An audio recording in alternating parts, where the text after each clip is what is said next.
So today I'm going to be speaking on a topic that I rarely talk about, and that is 100% in games. Yes, fully completing a game, seeing everything that the game has to offer, collecting everything that you can possibly collect, seeing, sniffing, and licking every single inch of said video game. It's something I very rarely do, but that doesn't mean I haven't done it. Now, as somebody who has finished over 650 games in the last 5 years alone, yes, really, it is rather uncommon that I go out of my way to collect all of the collectibles or see everything that I can possibly see, but here we have 15 instances where that was absolutely the case, and I'd love to talk about those games. This list is in no particular order. This isn't a ranking or review or anything of the sort. It's just me talking about 15 games that I 100%ed. But before we begin, I would love to know, what games have you all 100%ed? What are some games where you went out of your way to do everything that you possibly could? Maybe even ones where you got every achievement or trophy. If you let me know, you might get a little heart from me, maybe a little...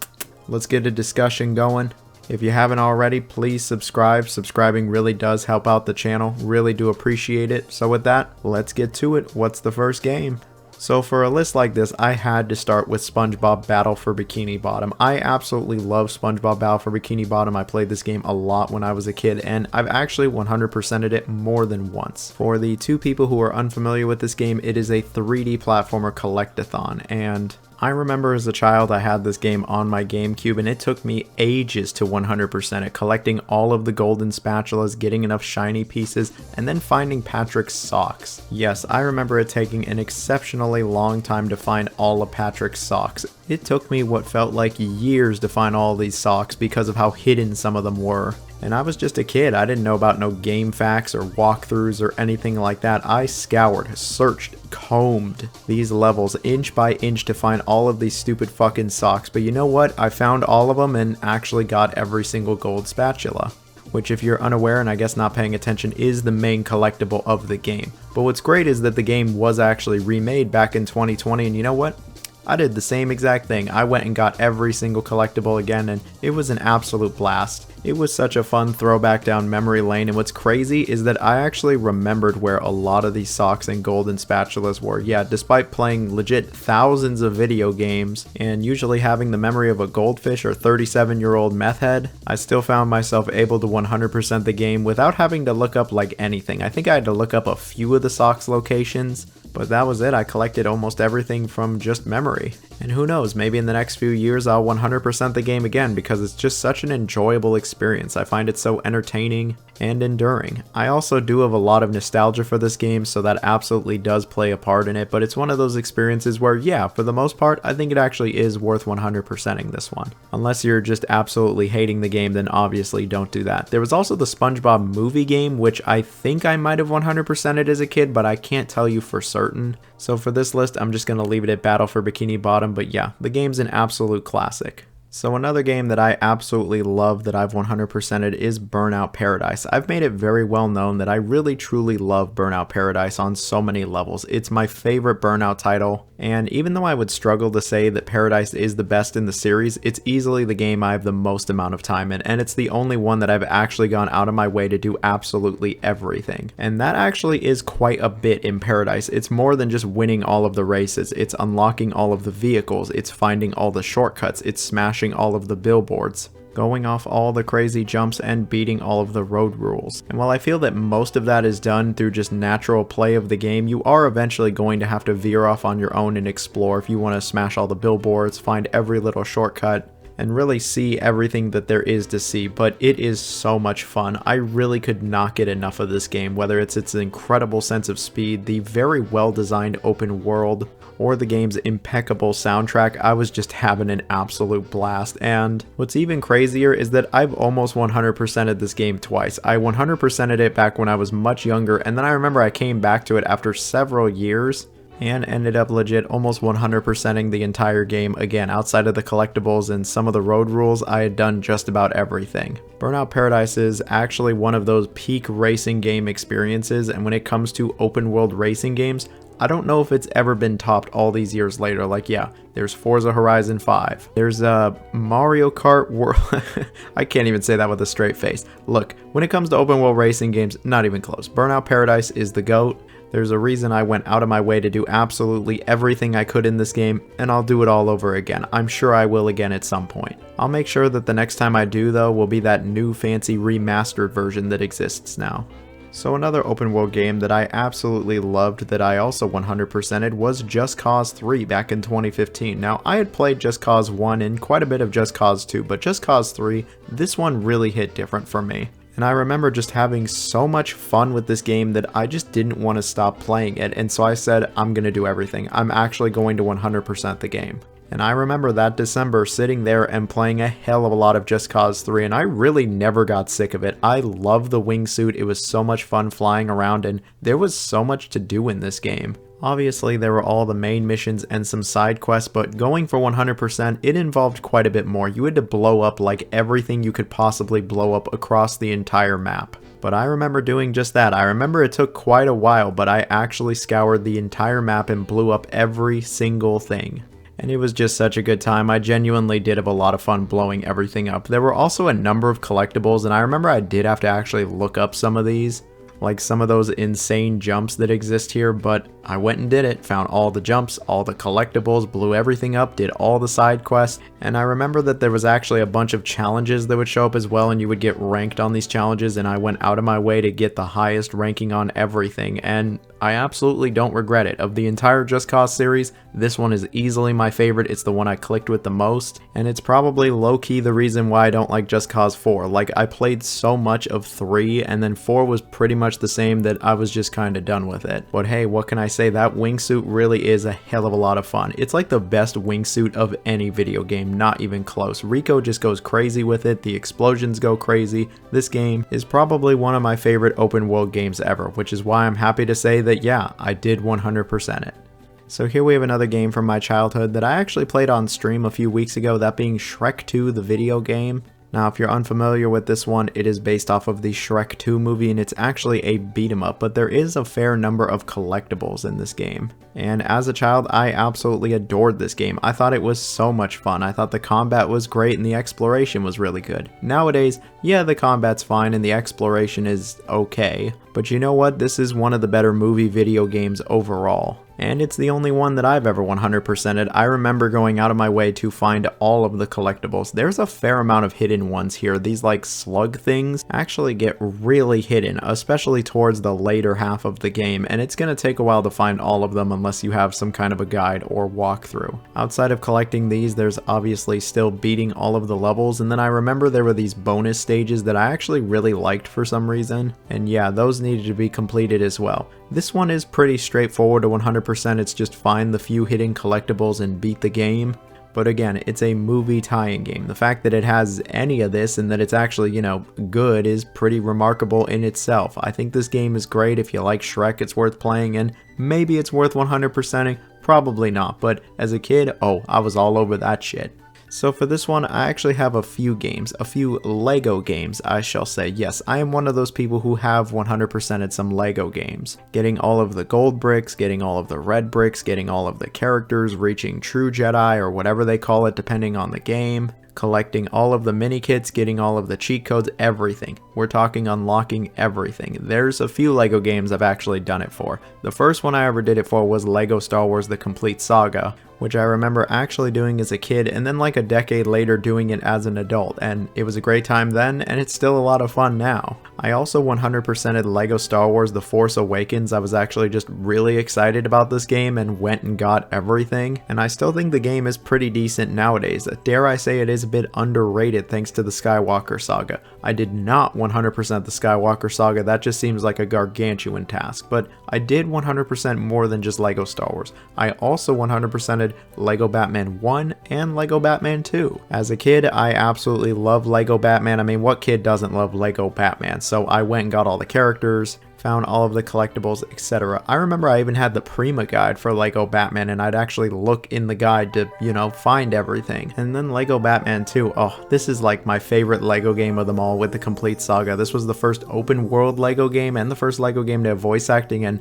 I just fell in love with it. I wanted to do everything I possibly could, and that's exactly how things played out, and I ended up getting everything in the game. And I got zero regrets. Are there any other Lego games I've 100%ed? No, but I've come pretty close for some other ones. It's just I really enjoyed these ones the most. I do like the Skywalker Saga a lot. Low-key, it's like the best LEGO game ever, but it's also fucking gargantuan, so I just haven't 100%ed it for that reason alone. I did play through everything and thought that was enjoyable, but going back and getting all the collectibles and characters, yeah, that sounds like a pretty monumental task that I'm not going to be taking up anytime soon. But LEGO Star Wars, the complete saga, LEGO Batman 1 and 2, and even The Force Awakens, all 100%ed, baby. So this one probably shouldn't surprise anybody, but I did 100% Maneater. It's legit one of my favorite games of all time. Look at my profile picture, it's pretty easy to see why. And you know I was all over this game the moment it released. It actually released in COVID and there certainly wasn't a lot going on, and I remember just locking myself in my room and playing this game for like 14 hours straight. I remember that within 48 hours after the game's official public release, I had 100% of the game. I had done everything that there was to do. I got all the trophies. It's one of the very few platinums I have, and I just wanted more from the game, honestly. Like, I was just having such a great time. This is the shark game. No shark game has ever come close to this game's quality,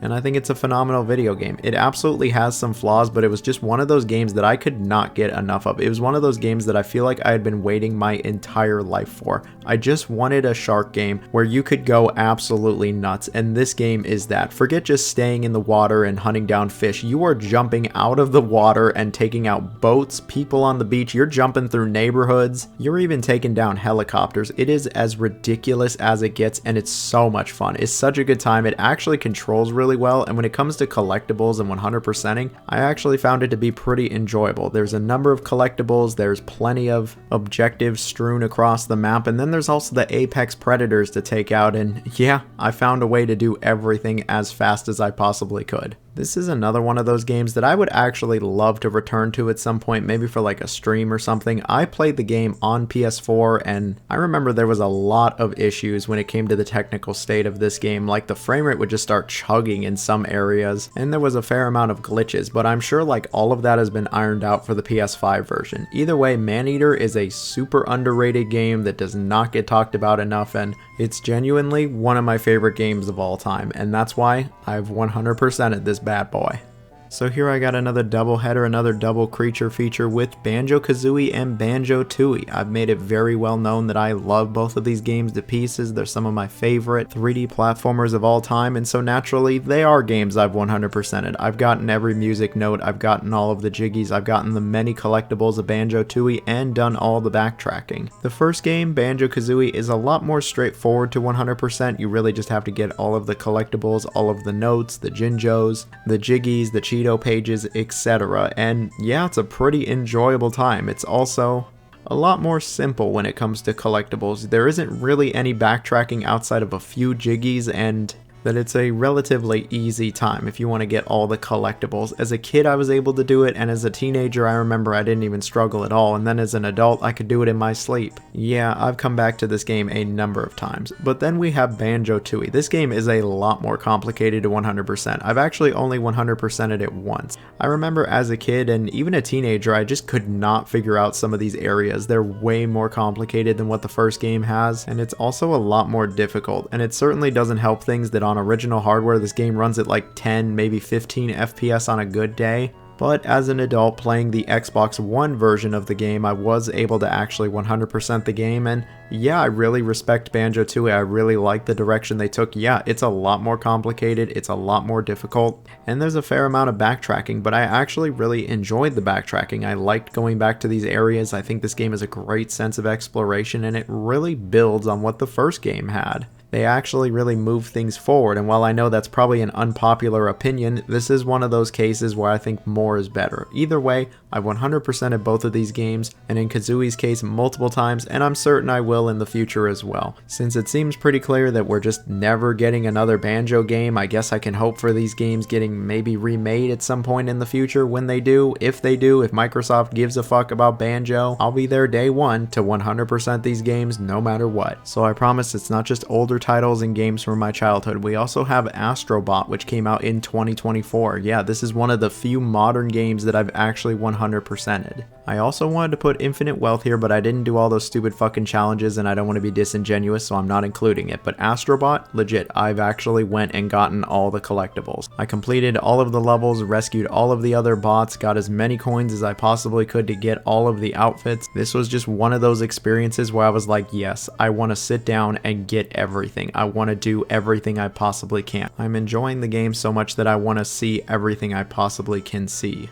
And yeah, it was absolutely worth it. I love this game. It's one of the best 3D platformers I've legit ever played. Collecting all of the collectibles, the Astrobots, was actually a really great time. It was great because of how many cameos and references there were to not only other PlayStation games, just video games in general. I couldn't wait to see which bot I got next. I couldn't wait to see what legacy character would show up or what outdated niche deep cut would show up. It almost had me giddy. Like, genuinely, I was just so excited to see what game would be referenced next. I've played so many games in my life, and to see so many of them represented here, with a fair amount of respect I might add, it was just great to see. I knew I had to see everything, and the levels do not disappoint. There's not a bad level here, there's a ton of variety, and the presentation really is top notch. You all already know this. Astrobot has won numerous Game of the Year awards for a reason. People glaze the shit out of this one for a reason. It's just a really good game, and yeah, 100%ed it, not even close. So here we have, yes, another game from my childhood, that being The Simpsons Hit and Run, but I absolutely adore this game. It's one of my favorite games of all time, and I think it really holds up even to this day. It desperately needs some kind of re-release because it's actually pretty good, and 100%ing it, at least as a kid, was a really great time. When I was younger, I was really into The Simpsons, and so this game was just an absolute dream come true. There's so many references to the show, it's unreal. Like, all the characters from The Simpsons shows up, the storyline is just full of references, and then there's actually a bunch of collectibles and gags to earlier episodes. Like, you could tell the developers were huge fans of The Simpsons, and it absolutely shows. And when it comes to 100%ing this game, there's a fair amount of collectibles. There were these hidden cards, there was all these boxes to smash, there were all these wasps that needed to be destroyed, you could buy a bunch of cars and outfits, so you'd need a fair amount of money, and then there were all the hidden gags, which were usually these small little things that you could interact with that would make some kind of joke or reference to The Simpsons in some way, and these were hidden just all over the levels. But I remember the game was actually very good at breaking down each level's overall completion, allowing you to track things really easily, so that's how I was able to 100% this game as a kid. I thought this game was funny when I was younger. I'm sure I'd think it's even funnier now. Yeah, this is one of those games I would genuinely love to 100% again. Just sit down, have a good old time, without a care in the world playing The Simpsons Hit and Run. Some things really don't change even 20 years later. Hopefully one day I can actually do that, but in the meantime, you really should check out Simpsons Hit and Run if you're a fan of The Simpsons and you like GTA clones. Like, it really doesn't get any better than this, especially for Simpsons games.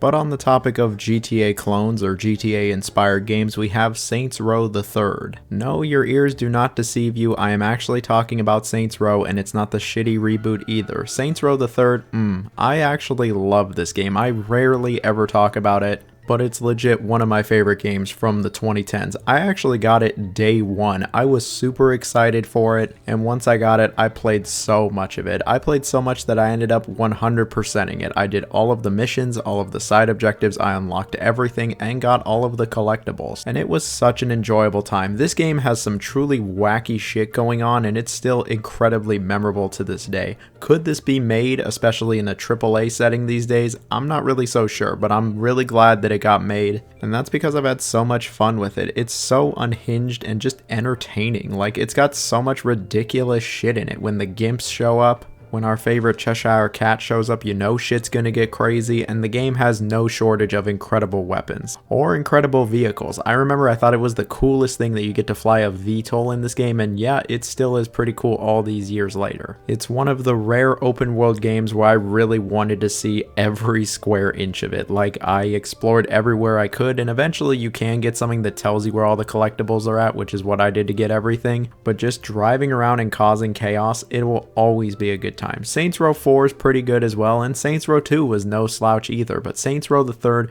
this is the one that really hit for me. This is the one I put way more time into than the others, and at this point I'm convinced that we're never going to get a Saints Row that could top the third. So for this entry, I don't just have 1 game, 2 games, 3 games. Really, I just got low-key an entire franchise, that being the Mario franchise. There have been so many Mario games that I've 100%ed that I could honestly make an entire list just based off of that. I've 100%ed Super Mario World, New Super Mario Bros., New Super Mario Bros. Wii, Super Mario Galaxy, Super Mario Galaxy 2, Super Mario Sunshine, even with those fucking blue coins, Super Mario 64, Super Mario 64 DS, Super Mario 3D World, numerous Mario Kart games technically. I mean, I unlocked everything, might as well be the 100%. Several Mario sports games including Power Tennis, Toadstool Tour, Super Rush, Tennis Aces, even a few Mario Party titles. I've 100%ed Mario Party 5, Mario Party 8. The list just kind of goes on and on and on here. What can I say? I love Mario. I loved Mario when I grew up. I love Mario as a teenager. I love Mario now. One Mario game that I actually have not 100%ed that you probably noticed was missing from my list is Super Mario Odyssey. I've never 100%ed Super Mario Odyssey. I've gotten a shit ton of the moons, but not every single one. Maybe I'll one day rectify this, but probably not since my Switch was stolen and the data was lost, unfortunately. And I had already spent well beyond the 50-hour mark just trying to get everything. There's a lot to get in Super Mario Odyssey, but for all these other Mario games that I mentioned, yeah, I got all the collectibles, saw everything that there was to see, unlocked everything, and usually had a pretty damn good time doing it. There's probably some Mario games I missed in there, but off the top of my head, those are ones I've 100%ed. I'd love to know what Mario games you've 100%ed.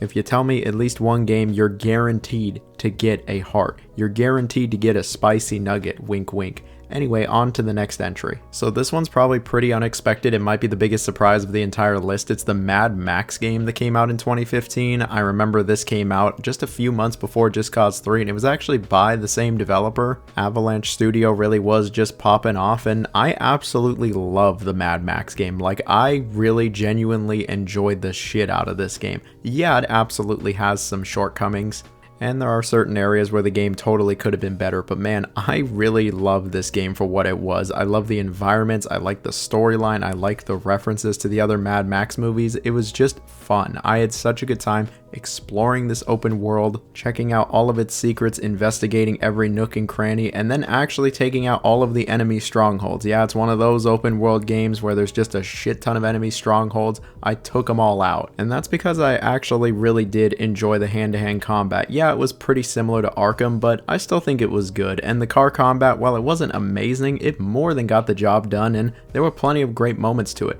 There was lots of races, side missions, and just general open world activities. And while I know plenty of people roll their eyes when they see some of these nowadays, back in 2015, you know, people weren't absolutely freaking sick of this shit. I certainly wasn't, and that's why I went and saw everything. Was it worth it? Probably not, and I probably wouldn't 100% the game nowadays. Like, even though I love Mad Max and I love the game, there's just been so many open world games since then that it probably would feel a bit generic in that sense. But even after saying that, I still 100% recommend this game. It's genuinely one of the most underrated games of the 2010s. It did not get the attention it deserved. It came out the same day as Metal Gear Solid 5, almost 10 years ago to the date. I hope one day we get a sequel to this. I really doubt it, but I'd love another Mad Max game. Truly, I would adore another Mad Max game. Please. So this next game that I've 100%ed, well, hear me out. It's Pokemon Snap for the N64.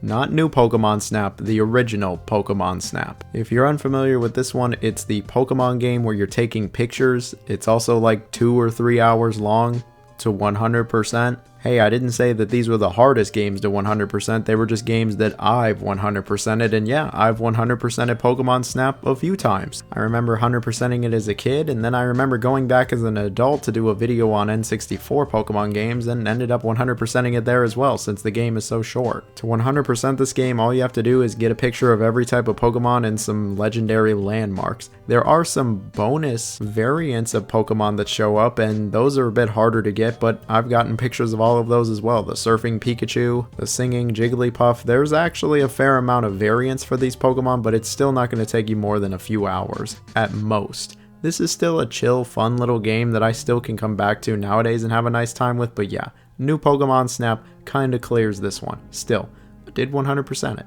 Alright, you knew there would be at least one more driving game on here, and there is. It's Flat Out Ultimate Carnage. I've expressed my love for this game several times over, and Flat Out Ultimate Carnage, yeah, I've 100%ed this game. I've completed every event, gotten every car, upgraded them all to the max. I've done and seen just about everything you can do in this game. Yeah, Flat Out 2 probably is a better aesthetic and a better soundtrack, but man, Ultimate Carnage is where it all came together for me. The additional content and new vehicles really help bring things together even more, and I just love the hell out of this game. It's got a great sense of speed, it's a lot of fun to smash into other cars, and the game can actually get pretty challenging. The rubber banding can be some serious bullshit. But the AI also aren't dumb as rocks either. Depending on which character it is, they actually have their own individual AI and driving patterns. That's pretty cool. I don't know any other racing games that really do anything like that. Well, actually, after thinking about it, I think F-Zero GX does that in the story mode, but not the main game. Here, it's every game mode. There's also all the strange mini games and getting the high scores on those, like where you launch your character out of the windshield onto the dartboard or where else they're going. Yeah, I really just sat down and did everything. I've put over 40 hours into this game.